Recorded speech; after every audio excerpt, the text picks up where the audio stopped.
Assalamualaikum dan selamat datang ke Palawalan News. Seperti biasa, Palawalan News akan menjanjikan berita bola sepak terbaik kepada hampa semua pada setiap hari.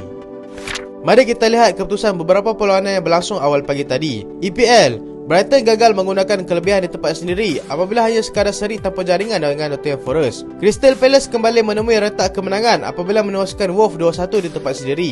Mereka ketinggalan 0-1 pada separuh masa pertama, tetapi berjaya comeback pada separuh masa kedua. Aksi di La Liga pula, Sevilla seri 1 sama dengan Valencia. Getafe berjaya ikat Athletic Club 2 sama. Dan Atletico Madrid gagal mengekalkan retak kemenangan mereka apabila hanya mampu seri dengan Rayo Vallecano. Jangan lupa untuk menyaksikan perlawanan Liga Perdana Inggeris awal pagi nanti di saluran yang anda selalu lihat. Jota sah terlepas Piala Dunia, kata Jurgen Klopp. Jurgen Klopp mengesahkan pemain antarabangsa Portugal itu terlepas untuk beraksi di Piala Dunia akibat daripada kecederaan betis yang dialaminya ketika Liverpool menewaskan Manchester City Ahad lalu. Ini merupakan kabar kurang gembira buat Portugal dan juga Liverpool, kerana kecederaan yang dialaminya itu agak serius dan memang memerlukan masa yang lama untuk pulih. Jota menerima keputusan ini dengan tenang kerana dia boleh memberikan tumpuan sepenuhnya main game FIFA 23 kat PS5.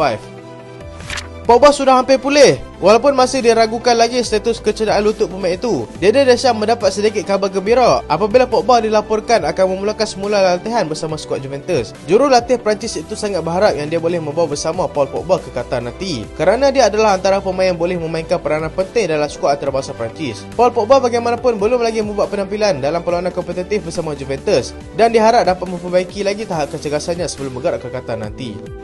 FA England bakal dakwa Jurgen Klopp bila yang dilainkan kad merah pada hujung perlawanan antara Liverpool dan juga Manchester City pada hujung minggu lalu, berdepan dengan hukuman lebih berat sekiranya gagal memberikan maklum balas secara rasmi dalam masa seminggu berhubung dengan tindak balasnya pada ketika itu. Insiden berlaku ketika Jurgen Klopp tidak berpuas hati dengan keputusan pengadil yang tidak memberikan foul kepada Liverpool selepas baju Mo Salah jelas ditarik Bernardo Silva sehingga pemain sayap itu jatuh seperti The Rock kena suplex dengan Brock Lesnar. Permainan diteruskan seperti tiada apa-apa yang berlaku, menyebabkan Klopp berang dan terus dilainkan kad merah oleh pengadil perlawanan pada ketika itu, Anthony Taylor.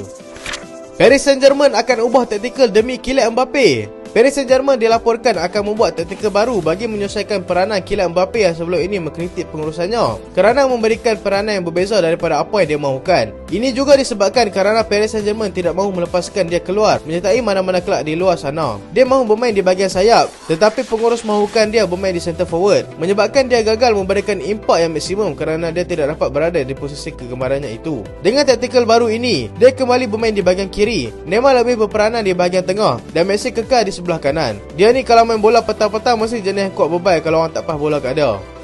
Bekas bintang Liverpool bersara di usia 29 tahun. John Flanagan, bintang kelahiran Akademi Liverpool itu, terpaksa mengucapkan selamat tinggal kepada bola sepak pada usia semuda 29 tahun akibat daripada kecederaan jangka masa panjang yang dialaminya. Dia yang beraksi bersama skuad senior Liverpool daripada tahun 2010 hingga 2018, merupakan salah seorang tonggak ketika Liverpool begitu hampir untuk menjuarai Liga semasa di bawah kendalian Brendan Rodgers. Dia yang beraksi sebagai fullback memilih untuk bersara kerana masalah kecederaan lutut yang berulang menyebabkan dia terpaksa berehat lebih lama daripada bermain. Edinson Cavani masih lagi berbisa. Dia yang kini beraksi bersama Valencia setelah dilepaskan secara percuma oleh Manchester United pada musim panas lalu. Tidak perlu menunggu lama untuk memberikan impak kepada pasukan barunya itu. Dia kini sudah berjaya menjadikan 3 gol daripada 5 perlawanan serta membantu pasukannya untuk memperbaiki kedudukan dalam Liga. Diharap dia dapat meneruskan lagi momentum bersama Valencia dan seterusnya membantu Uruguay dalam kempen Piala Dunia nanti. Manchester United kalau tak jual dia dulu pun tak apa, sebab dia ni okey je lagi nak skor gol. Lah ni dah lah duk kalut cara striker baru pula. Victor Osimhen akan terus kekal di Napoli. Ejen kepada pemain itu mengesahkan yang Victor Osimhen akan terus kekal di Napoli, sekaligus menafikan kabar angin yang mengatakan dia akan ke Premier League. Arsenal dan juga Manchester United merupakan dua kelab yang kuat dikaitkan untuk mendapatkan pemain itu. Pada Januari nanti sebaliknya mahu menumpukan perhatian untuk Napoli yang kini sedang berada dalam prestasi yang sangat membanggakan. Kontraknya bakal tamat pada musim 2025 dan sudah pasti Napoli akan cuba untuk menawarkan sesuatu kepadanya di sebalik impak yang telah dia berikan setakat ini. Denzel Dumfries pula dikaitkan dengan Chelsea. Media di Itali ada melaporkan yang Chelsea mungkin akan mendapatkan right back Belanda itu pada Januari nanti bagi menggantikan Reece James yang sementara ini terpaksa diketepikan akibat kecederaan lutut. Reece James bakal diketepikan sehingga pertengahan bulan Disember nanti, tetapi semua itu boleh jadi lebih lama dan Dumfries adalah jawapannya. Denzel Dumfries dinilai sekitar 50 juta euro oleh Inter Milan dan mereka mungkin bersetuju jika ditawarkan sekurang-kurangnya 40 juta euro bagi mendapatkannya. Manchester United naikkan tawaran kepada 51 juta pound untuk Diego Costa. Kali ini baru nampak lagi serius. Terbaru, Manchester United telah meningkatkan lagi tawaran terhadap penjaga gol Porto itu kepada 51 juta pound. Ini merupakan pemain diminati sendiri oleh Erik ten Hag kerana kebolehan dia mengawal bola menggunakan kaki jauh lebih baik daripada David De Gea. Kontrak David De Gea di Old Trafford bakal tamat hujung musim nanti dan Costa dilihat sebagai calon terbaik untuk menggantikannya sekiranya tiada kontrak baru untuk De Gea.